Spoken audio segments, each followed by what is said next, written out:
Warahmatullahi wabarakatuh. Oke teman-teman semua, mohon maaf ya gue baru bisa update hari ini ya kan. Gue harus update buru-buru, keburu mati semua ya.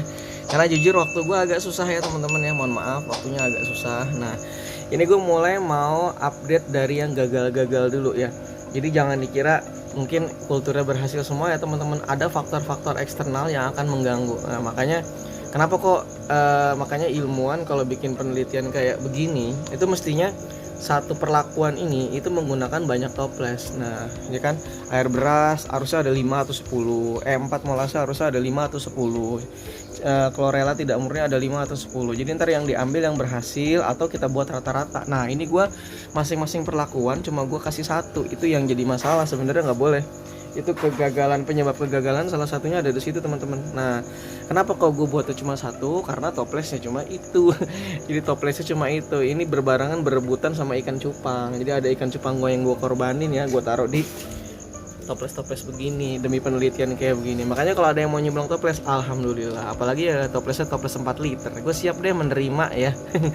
Nah jadi berhubungan dengan fasilitas sebenarnya teman-teman ya. Makanya kalau di Indonesia fasilitas buat melakukan eksperimen dan penelitian sedikit, ya gimana akan berkembang ilmu pengetahuan. Oke lanjut kembali ke jalan yang benar ya. Oke, nah ini teman-teman yang harusnya berhasil ya. Jadi yang sudah teruji, yang harusnya berhasil, protein tinggi yang kita tahu, spirulina harusnya. Spirulina harusnya paling boom ya. Ternyata di sini nggak boom. Aku juga bingung kok bisa gitu. Setelah gue cek-cek ya, temen gue yang sering pakai spirulina, jujur gue dulu pernah pakai spirulina cuma udah lama banget ya kan, jadi udah nggak terbiasa lagi karena harganya mehong ya. Spirulina harganya mahal ya kan. Sebenarnya gue punya sih spirulina yang kayak begini. Cuma kan ini harus disaring dulu, harus disaring ya kan, dijadikan bubuk, ribet banget ya. Nah jadi ini hasilnya teman-teman. Nah nggak terlalu signifikan ya, dikit banget hasilnya nih spirulina ini. Nah gue juga bingung kenapa bisa kayak begini. Nah ternyata setelah gue cek, kita lihat di bawah ya. Setelah gue cek ternyata airnya bau teman-teman. Airnya bau banget. Pas gue cek airnya bau, nah berarti kan ini bermasalah nih. Tuh ya. Dan juga kita lihat di bawah ini apa namanya? Kalau kita lihat di bawah nih, ini apa ya namanya? Ini berlendir gitu teman-teman. Kenapa? Nah penyebabnya ini teman-teman.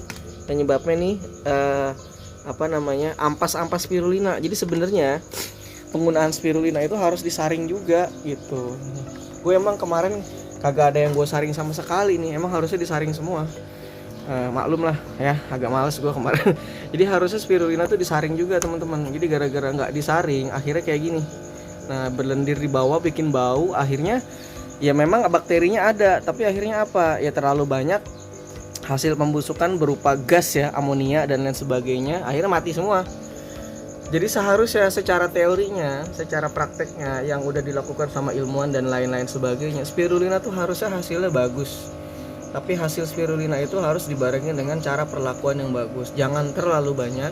Spirulina tuh seujung sendok aja. Itu kalau yang praktek temen gue pernah lakuin ya. Seujung sendok aja itu bisa buat 50 liter. Bayangin 50 liter bisa dengan seujung sendok. Dan itu harus dicairkan dulu, dilarutkan, dikocok-kocok, baru diberikan, ditaburkan. Jadi gitu perlakuannya. Jadi gue tidak mengakui hasil spirulina ini, dan kesimpulan dari spirulina ini adalah itu ya, kita dapat ilmu baru, harus disaring, dilarutkan dulu, baru diceburkan ke sini. Nah, teman-teman bisa lihat tuh, ada yang nyangkut tuh, kutu airnya ada yang nyangkut-nyangkut ya kan. Jadi ini memang bermasalah ini, proses teknis pemberian spirulinanya bermasalah. Tuh ada yang nyangkut-nyangkut, jadi banyak yang pada mati. Nah tuh, jadi gitu ya. Oke, untuk spirulina seperti itu hasilnya ya. Jadi gagal karena kesalahan di perlakuan teknis ya. Oke, yang berikutnya ini teman-teman, CTM, chlorella tidak murni ya, bukan obat gatel ya. Nah si chlorella tidak murni harusnya ini kan, wah ini bahaya nih. Chlorella tidak murni harusnya hasilnya bagus ya, gemuk-gemuk ya. Harusnya hasilnya bagus, hasilnya gemuk-gemuk. Tapi kenyataannya di sini kok ternyata kagak ada, atau dikit banget. Chlorella kutu air yang berkembang tuh dikit banget. Nah awalnya gue juga bingung kenapa nih ya, padahal gue biasanya kulturnya bagus. Nah ternyata masalahnya ada di sini teman-teman. Masalahnya ini nggak terlalu kelihatan ya, gue akan ambil di sini. Masalahnya ada beberapa hal di sini. Ini dia. Ini yang gue ambil chlorellanya. Sorry ya. Bentar. Nah ini dia gue ambil. Pas gue cek lebih lanjut di sini lebih jelas ya. Sini lebih jelas nih. Nah, ternyata masalahnya ada di sini teman-teman. Ini dia. Teman-teman bisa lihat. Ya. Masalahnya ada di sini. Satu, yang gua ambil itu ternyata nih dia. Banyak ini teman-teman nih, kelihatan nggak? Tuh, nih. Terdapat kompetitor lain nih dia. Nah, kompetitor lain pas gue cek ini mirip dengan apa namanya tuh, roti Vera. Sedangkan yang kita tahu roti Vera itu bisa menjadi pesaingnya mereka. Tuh lihat, kelihatan teman-teman ya, banyak banget ya.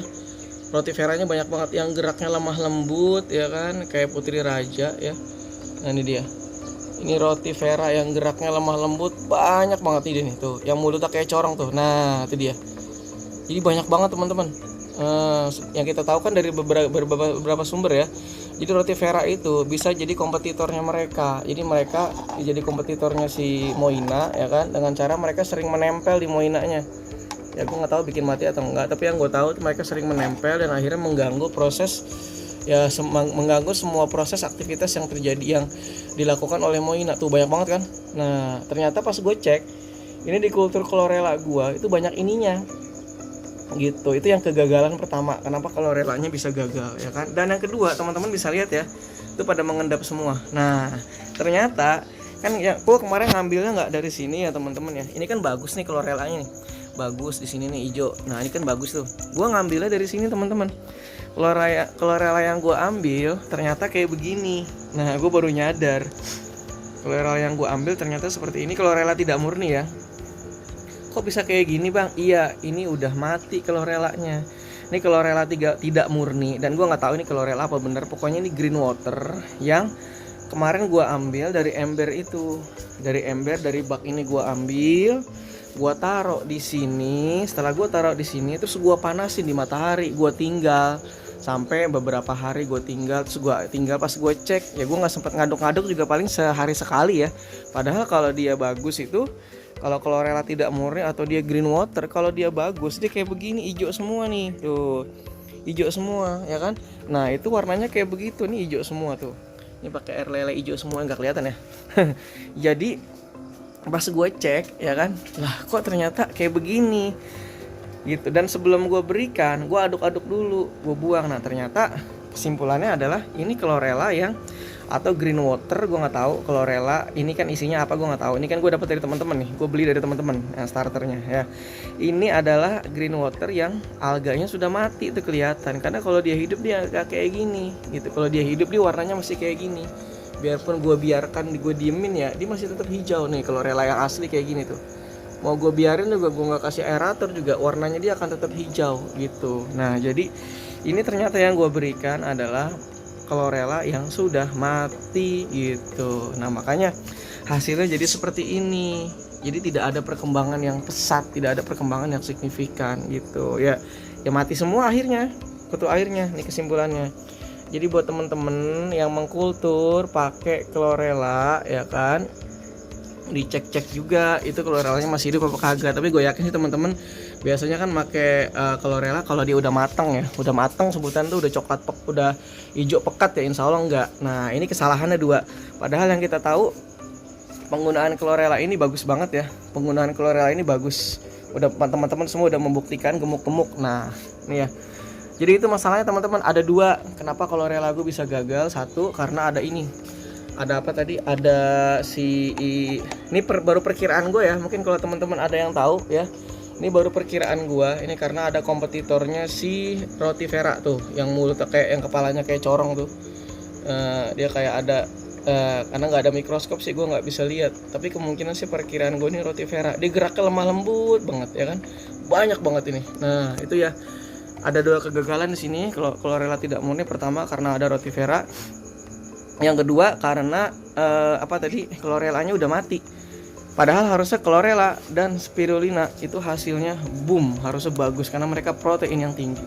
Tapi di penggunaan yang salah, spirulina ini di penggunaan yang salah, maka hasilnya tidak akan memuaskan gitu. Oke, yang berikutnya ini E4 plus molase. Nah, ini dia. E4 plus molase ini sebenarnya hasilnya bagus teman-teman. Tapi pas gue tinggal beberapa hari gue lihat, ternyata teman-teman ya, ternyata Ada yang tumbuh di sini ya. E4 plus molase bagus sebenarnya, sorry ya. Ini susah banget nih. Ini gara-gara ada ini nih tadi. Gara-gara ada apa namanya? Ini ada bangkai kecoa ya. Jadi gue pindahin nih. Nah, ini dia. Ini yang untuk E4 plus molase. Masalahnya ini ya. Banyak lendir. Ya tuh dia, masalahnya di sini banyak lendir nih. Ini yang biasa sering jadi masalah kalau kita kasih E4 molase dan itu masih terjadi proses fermentasi. Biasanya banyak-banyak lendir, banyak-banyak lapisan di atas itu ya. Itu yang biasanya bikin si kutu airnya pada nyangkut ya. Airnya pada nyangkut terus mati. Nah, ini sebenarnya perkembangannya lumayan teman-teman. Cuma biasa masalahnya kalau pakai E4 plus molase, kalau itu belum selesai proses fermentasi, biasanya dia akan ngasilin lendir. Makanya gue saranin kalau yang pakai E4 plus molase jangan berikan dulu kalau belum selesai fermentasi. Kalau gue sih begitu ya. Kalau yang hasil gue pakai E4 molase nih, awal-awal nih kayak gini berlendir, tapi setelah gue tunggu beberapa hari ini bagus nih. Setelah gue tunggu beberapa hari lendirnya pada jatuh, perkembangan kutu airnya lumayan tuh, gemuk-gemuk ya. Nah, jadi E4 molase kalau pemberiannya waktunya tidak tepat ya kan, ya kayak gitu. Jadi kalau mau ngasih E4 dan molase ya kan, saran gue sih diamkan dulu sampai bener-bener lendirnya hilang ya kan, sampai proses fermentasinya selesai baru diberikan. Kalau enggak ntar lendir semua isinya gitu. Nah, ini bagus sih perkembangannya. Cuma ini ya, karena gue salah memberikan, jadi kalau gue langsung sih hasilnya seperti itu. Ini kan langsung nih, habis gue kasih E4 gue tambah molase, gue diemin bentaran tuh langsung gue campur. Ya langsung kayak begini. Dan ternyata juga ada faktor lain yang membuat gagal teman-teman. Apa tuh? Nih dia. Yang bikin gagal itu si mana ya? Nah, nggak kelihatan ya. Kutu Z. Nah, ini ada itunya juga tuh. Tuh. Ada rotiferanya juga tuh. Teman-teman bisa lihat. Ada rotiferanya juga di situ. Tuh yang jalannya lemah lembut tuh. Nah, tuh ada rotiferanya, jalan kayak siput jalannya ya. Ada rotifera di situ. Dan juga ini ada kutu jet, orang bilang kutu jet ya. Ada cyclopsnya juga di sini. Nah, jadi ada dua masalah di sini yang terjadi. Ya, makanya perkembangannya kurang pesat juga nih. Ya. Padahal kita nggak pakai kohe ya, tapi ternyata bisa muncul kutu jet ya, atau kita sebut dengan kelompok Copepoda ya. Nah, itu ada masalah di situ ya. Tapi untuk kultur menggunakan E4 plus molase bisa gitu ya. Yang berikutnya yang berikutnya air beras teman-teman. Nah, gimana dengan air beras? Ternyata bagus ya perkembangannya ya. Dan ini juga saya alhamdulillah ya, saya memberikan air berasnya memang tepat dosisnya. Dosisnya tepat ya kan, bagus nih menggunakan air beras. Jadi yang cuma punya air beras itu bagus, nggak ada masalah, banyak tuh pesat. Nah tuh, yang saya lakukan kemarin adalah dari pengalaman saya pakai air beras itu pakai lapisan atasnya aja, jangan kental-kental banget. Kasih secukupnya, jangan kental-kental banget. Ini saya berikannya kemarin sehari sekali ya. Kalau memang masih ada air berasnya jangan diberikan lagi karena bahaya juga gitu. Nah, ini air beras lumayan teman-teman, bagus. Tuh, ya perkembangannya bagus pakai air beras asalkan tidak kebanyakan. Bisa gede-gede juga kok badannya tuh. Tapi sayang kutu jetnya muncul ya. Ada kutu jet di sini, ada Copepoda di sini tuh. Copepodanya ada di situ. Bisa jadi sebagian udah diembat nih ya. Ya oke. Nah, oh iya, saya belum bahas tentang kutu jet ya, kapan-kapan kita bahas ya. Oke, nah ini tentang air beras. Jadi bagus asalkan teknis pemberiannya tepat, dosisnya tepat, jangan kebanyakan. Oke, yang berikutnya mana ya teman-teman, ragi. Nah ini ragi, wih di luar perkiraan teman-teman. Ternyata ragi itu perkembangannya luar biasa ya. Saya juga kaget ya, ragi ternyata perkembangannya bagus teman-teman. Ini dia. Perkembangan ragi itu bagus ternyata. Ini dia kalau di gambarnya kita lihat ya, ini kurang terlalu kelihatan nih karena putih warnanya ya. Tuh. Yang ragi bagus banget teman-teman. Ntar ya, kurang fokus nih. Nah, tuh. Banyak ragi nih. Oke, dari ragi banyak ya kan. Merah gede-gede badannya ya. Sesuai dengan hasil penelitian sih, ragi kalau dosis yang kita berikan itu pas, itu bagus gitu. Nah, ini saya kasih lihat di bawah ya. Oke. Untuk si ragi. Ntar ya. Nah, ini ragi teman-teman. Perkembangannya ragi bagus nih. Ini saya berikan kemarin, saya nggak ngasih sehari sekali ya. Kemarin saya berikannya 2 hari sekali nih. bagus perkembangannya, gede-gede juga ya kan. Jadi kalau dilihat langsung bagus. Jadi kalau memang pengen pakai ragi bisa. Nah coba kalau pakai ragi ini, itu dia saya bilang, saya kemarin ngasih ragi lagi ketika memang airnya udah agak bening, baru saya berikan ragi lagi, ragi yang sudah diaktifkan. Nah teman-teman bisa cari di YouTube cara mengaktifkan ragi itu kayak gimana gitu. Tinggal raginya diambil dengan dosis yang pas, dicampur sama gula. Biasanya pakai gula putih aja ya, pakai gula putih. Saya seujung sendok, saya tambahin gula putih minimal 1 sendok. Saya campur dengan air sedikit aja ya kan, mungkin 1/10 gelas ya. Saya aduk-aduk, saya kocok-kocok, terus saya biarkan sampai benar-benar aktif, ditandai dengan keluarnya gas. Jadi ketika udah keluar gas, berarti udah ada metabolisme. Nah udah bau-bau tape gitu, baru saya kasihnya juga cuma dikit doang, paling cuma 1 sendok gitu. Nah udah saya biarkan 2 hari 3 hari kemudian, kalau udah agak bersih airnya, saya berikan ragi lagi. Itu kayak begitu ya, itu ragi ya. Jadi bagus ragi juga kalau dari hasil perkembangannya bagus. Nah yang berikutnya, nah ini penggemar kohe puyuh ya. Ini dia kohe puyuh, luar biasa dari semua yang saya lakukan. Karena kohe puyuh udah terbiasa dengan menggunakan kohe puyuh, akhirnya saya sudah terlatih dengan kohe puyuh dan hasilnya luar biasa. Gemuk-gemuk juga nih pakai kohe puyuh, ada yang gede-gede tuh ya. Jadi pakai kohe puyuh ini bagus ya. Tuh di kohe puyuh yang belum saya fermentasi, ini saya kasih dosisnya, saya lupa, kalau nggak salah cuma nggak nyampe 4 gram ini per liter. Jadi ini bagus ya, asalkan jangan terlalu kental. Kalau pakai kohe puyuh sampai hitam, susah perkembangannya gitu ya. Kohe puyuh yang belum saya fermentasi ini bagus perkembangannya. Ini nggak saya tambahin apa-apa teman-teman ya, hanya kohe puyuh. Bagus ternyata asalkan dosisnya tepat. Metode pemberiannya bisa macam-macam. Ini berarti kan langsung teman-teman, ini nggak saya pakai saringan apa-apa, nggak saya apa-apain. Ini langsung saya berikan, saya taburkan kohe puyuh kering. Hasilnya seperti ini gitu. Jadi mungkin jadi salah satu metode baru di kolam. Tinggal ditaburin aja kohe puyuhnya, teman-teman bisa coba. Atau bisa juga kohe puyuhnya disaring gitu ya. Oke, disaring, airnya aja yang dipakai. Oke, ini kohe puyuh. Nah yang ini yang sebelah kanan kohe puyuh fermentasi ya. Perkembangan awalnya lumayan, tapi lama kelamaan kurang ya. Ada juga cuma kurang. Kalau menurut saya, pengalaman saya beberapa kali saya pakai kohe puyuh yang sudah difermentasi, itu menurut saya kurang. Menurut saya, ini pengalaman saya aja, kan saya praktek berdasarkan yang udah saya lakukan ya. Menurut saya kohe puyuh yang sudah difermentasi di luar duluan itu bisa dipakai, tapi menurut saya kurang pesat perkembangannya. Karena mungkin sudah terjadi proses fermentasi di awal ya kan. Karena kan makanannya bukan hanya kohe puyuhnya, makanannya itu kan bisa bakteri, jamur ya kan, yang ada di proses pembusukan, yang ada di proses fermentasi si kohe puyuh ini. Nah, makanya akhirnya kalau menurut saya sih kurang ngebum ya. Jadi kalau pakai kohe puyuh fermentasi kurang menurut saya. Biarpun ada, nah ini nggak terlalu kelihatan. Biarpun ada, tapi menurut saya kurang gitu, kurang perkembangannya. Jadi saran kalau pengen pakai kohe puyuh, pakai aja kohe puyuh yang memang baru dari kandang gitu dan sudah dikeringkan. Itu lebih bagus dibandingkan kita menggunakan kohe puyuh yang seperti ini. Nah yang berikutnya apalagi yang belum ya, air beras udah, semua udah. Nah ini yang terakhir teman-teman, infusoria. Kita akan coba seperti apa sih infusoria. Saya akan bikin pembahasan sendiri tentang infusoria seperti apa. Kan banyak perdebatan tuh masalah infusoria seperti apa, apakah bisa atau tidak. Ini saya hanya membuktikan dari sini ya. Jadi hasilnya bisa berkembang. Dari infusoria bisa berkembang. Ini buktinya banyak. Tapi variabel manipulasinya jadi 2 nih teman-teman. Kenapa? Karena saya menggunakan air cacing. Tapi ini bukan air cacing mati ya. Ini yang saya pakai air cacing sutra yang masih hidup. Kan itu pakai air cacing sutra. Jadi kemungkinan makanannya ada 2 nih. Air cacing sutra dan infusoria. Masih belum terlalu membuktikan infusoria bisa atau enggak. Tapi beberapa sumber menyatakan infusoria bisa jadi makanan. Gitu. Bahkan langsung disebutkan spesiesnya, Paramecium.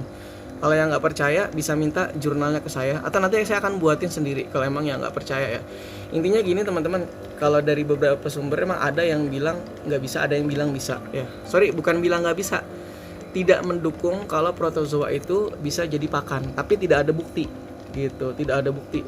Adapun yang pernah ngasih video itu pun ya kita kan harus cek dulu itu seperti apa itu cerita videonya kita nggak tahu. Jadi intinya adalah kalau dari beberapa sumber menyatakan infusoria itu bisa jadi pakan dari simoina atau dapnia ini. Nah gitu.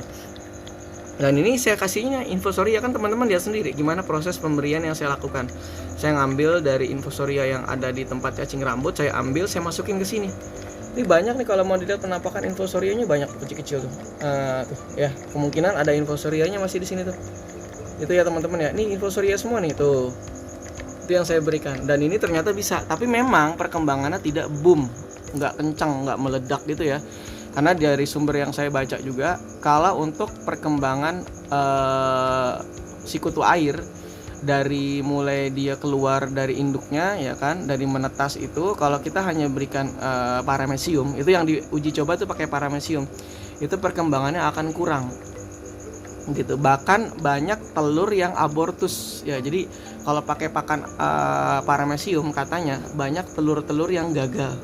Jadi telur-telur abortus katanya begitu. Nah, berarti kalau untuk infusoria kurang direkomendasikan untuk kultur, tapi dia hanya jadi pakan tambahan gitu. Jadi kalau dari yang direkomendasikan menurut hasil riset yang bagus itu spirulina, cuma saya gagal di prosesnya. Berarti kita dapat pelajaran gimana caranya biar nggak gagal. Harus disaring dan jangan banyak-banyak. Ya, satu ujung teh itu bisa buat 50 liter. Tinggal dikocok-kocok, dilarutin, baru diberikan dengan cara disaring. Kalau nggak disaring nih efeknya tuh. Dan ini bikin airnya bau, membusuk. Ya, akhirnya banyak gas, banyak amonia, mati semua air kutu airnya. Padahal hari pertama itu masih ada gitu. Nah berikutnya chlorella tuh bagus banget perkembangannya. Jadi yang sering diandalin teman-teman adalah chlorella tidak murni. Ini yang sering dipakai. Tapi kenapa kok ini gagal? Karena ada apa tadi? Karena ada rotifera. Saya bilang tadi ada rotifera, dicek dulu itu murni apa enggak. Rotiferanya banyak banget tadi. Terus ini chlorellanya sudah mati, ditandai dengan warna hijau ini alga-alga yang sudah mengendap. Ini udah mati, makanya gagal, nggak bisa jadi makanan mereka gitu ya. Yang berikutnya menggunakan air beras. Bagus perkembangannya menggunakan air beras teman-teman, asalkan dosisnya tepat. Kalau dosisnya tepat dengan air beras itu udah cukup. Jangan berikan setiap hari kalau memang airnya masih putih. Kalau airnya masih putih jangan dikasih lagi, tunggu sampai benar-benar air berasnya tuh habis gitu. Dan kalau saya rekomendasikan jangan yang kental-kental banget gitu. Jadi yang encer aja, air berasnya yang encer itu bagus. Ini yang saya pakai yang encer gitu ya kan. Yang encer aja kadang masih ada lapisan di atas tuh. Ini yang kadang-kadang bikin oksigen susah masuk ke dalam, susah berdifusi, akhirnya kelarutan oksigen di dalam ini jadi berkurang dan si kutu airnya jadi mati gitu. Yang berikutnya adalah kohepuyu. Nah bagus banget perkembangannya kohepuyu, asalkan jangan banyak-banyak. Dari berbagai sumber, dosis kohepuyu adalah 1 gram per liter sampai 4 gram per liter. Kalau saya rekomendasikannya jangan 4 gram per liter, menurut saya masih kebanyakan. Rekomendasinya adalah menggunakan kohepuyu yang kering ya kan. Kohepuyu yang kering sudah dikeringkan, dan rekomendasi dari saya 1 gram per liter. Itu rekomendasi dari saya. Ya, oke. Dan kalau bisa pakai yang kering aja, nggak usah yang basah-basah. Kalau yang basah-basah biasanya nanti bau, terus kadang-kadang ada belatungnya, lebih banyak belatung yang muncul biasanya. Biarpun yang kering juga bisa muncul. Yang berikutnya adalah kohepuyu yang sudah difermentasi. Saya udah uji coba nih beberapa kali ya, karena saya belinya 3 karung nih, dia salah satunya nih. Tuh saya beli 3 karung, ini salah satunya, tinggal sisa 1 ya. Jadi kurang saya rekomendasikan kalau menurut saya, karena kohepuyu fermentasi itu kan berarti sudah siap untuk dipakai.